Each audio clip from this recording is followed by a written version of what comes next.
Sim, sim, sim. Você traz o habeas corpus, né, como um remédio jurídico para alguns casos aí, principalmente das pessoas ali que faziam uso medicinal, né, e tem que recorrer ali a essa proteção, vamos dizer assim, para conseguir fazer de forma legal o seu cultivo. A gente teve até semana passada, né, Gabriel, conversando com a Carol, e ela conseguiu com você, inclusive, aquele habeas corpus coletivo muito bacana, assim, parabéns, né, acho que é uma iniciativa que realmente faz as pessoas irem atrás, né. Então, explica pra gente um pouco o que é o habeas corpus, né? Como que ele funciona ali.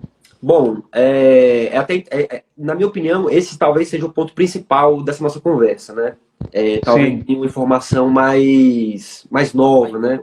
A ministra Carmen Lúcia, não sei se você ouviu, Luiz, mas a ministra Carmen sim, Lúcia, sim. do Supremo Tribunal Federal, ela se pronunciou no sentido de que drogas não é uma questão de liberdade, drogas é uma questão de saúde. E esse é o principal argumento da gente tirar o foco do habeas corpus, que é um procedimento, né, com um juiz criminal, e trazer esse procedimento para um juiz civil, né, que é um juiz que Uhum. trata do nosso cotidiano, problema com plano de saúde, né, problemas de saúde diretamente.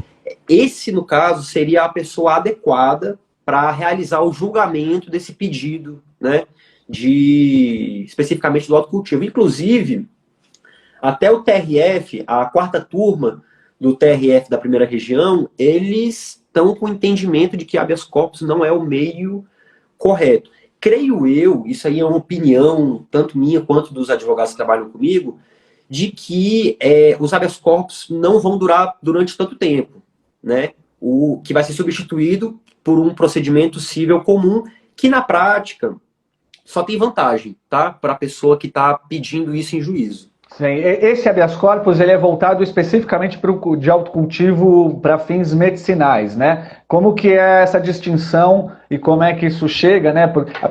Pelo que a gente conversou com a Carol, por exemplo, você tem que ter um laudo médico com o histórico da tua enfermidade, né? Os tratamentos que você tentou convencionais que não deram certo e depois partir para essa documentação para levar a chegar no habeas corpus, né? Então, qual que é essa diferença, então, para o cultivador social, de adulto ali? A gente está muito longe de chegar em algum avanço nesse sentido também.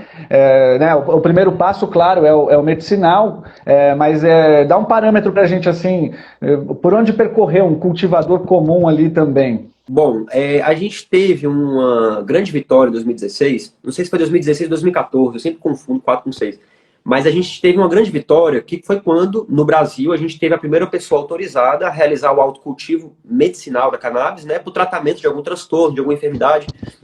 Então, esse ponto já foi uma grande vitória, né, que, apesar dos passos curtos, né, foi uma grande vitória. Então, a próxima vitória, que talvez a gente queira chegar, seja direcionada ao legislativo, né? Porque essa vitória surgiu em 2014, 2016 pelo judiciário, né? A Sim. legalização, ela não é dada por uma pessoa só, e não especificamente por uma pessoa só. Ela pode ser dada tanto pelo poder executivo, tanto pelo poder Uhum. legislativo, pelo judiciário, que atualmente quem está legalizando é o judiciário. Quem deveria estar fazendo isso é o legislativo, né? Sim, Não é ele que legisla? Pois é a função dele. exatamente. Então, Exatamente. quando essa PL 399, que eu não sei se 2022 ela vai estar resolvida, já vai ter sido, já vai ter entrado em votação pelo Senado, dependendo da resposta dela, caso positiva, eu vejo como um grande avanço também, tá? O que eu acho que Sim. teria que ser feito é algum posicionamento do Executivo, né? Anvisa, Ministério da Saúde.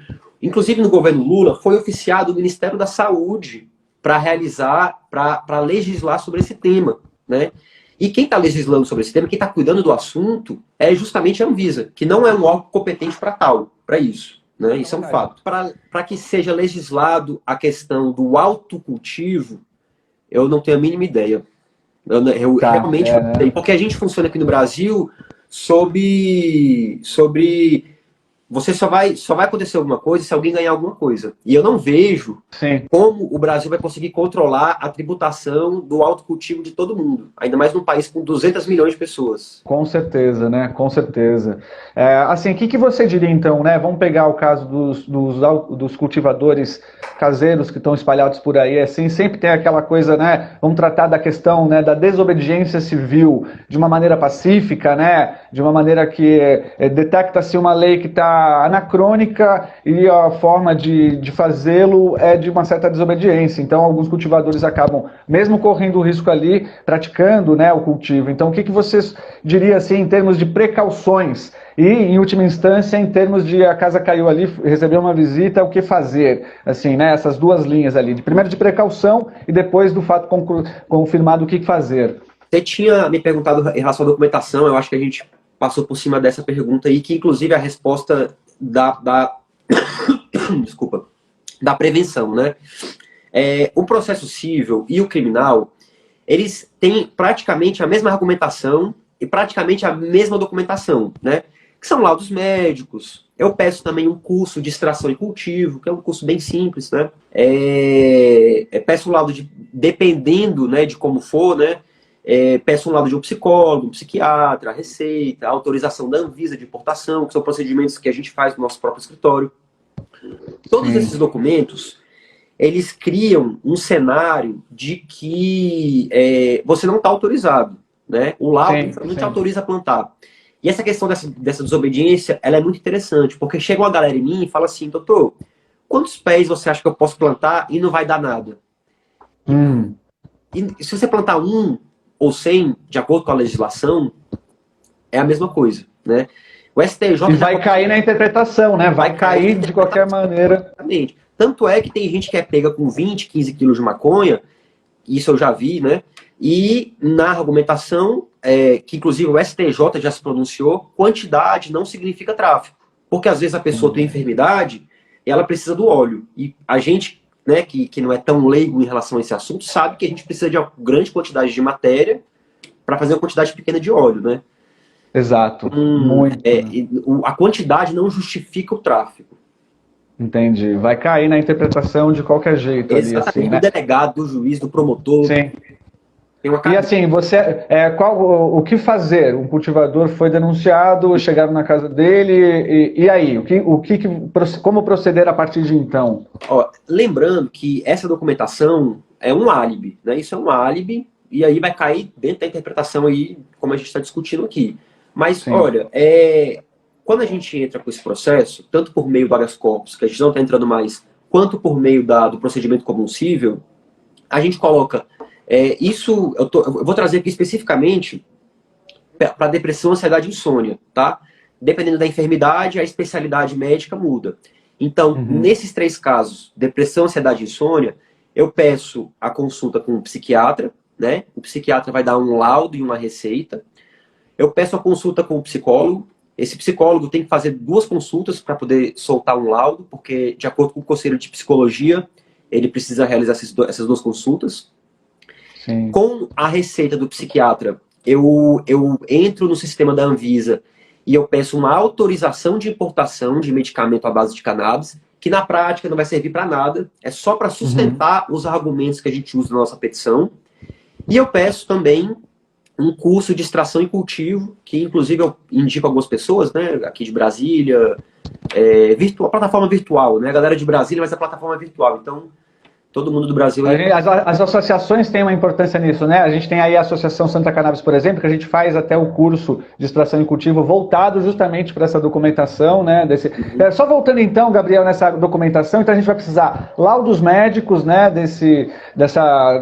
Do histórico, né? Da doença da pessoa, e daí a pessoa que conseguiu o habeas corpus, ela tem quais são as regras que geralmente ela vai seguir? A Carol falou pra gente um pouco a semana passada, né? Não pode mostrar as plantas e tudo isso. É baseado em que eles fazem essas regras assim? Tem alguma parte técnica que estudou atrás para ir nessa direção? É tentativa e erro? É ainda uma forma, né, de ir adequando isso? Boa pergunta. Eu tenho 2 respostas para te dar, né? Com o advogado tudo depende, né? mas eu tenho duas respostas para Uhum. te dar. A primeira é em relação à decisão criminal, a decisão por meio de habeas corpus, né? As decisões que a gente tem são decisões da 15ª Vara Federal, aqui de Brasília, e essa decisão é uma decisão curta, ele não delimita quantidade, ele não delimita área de plantio, é uma decisão bem aberta. Que, inclusive, é por isso que eu acho que o habeas corpus vai acabar.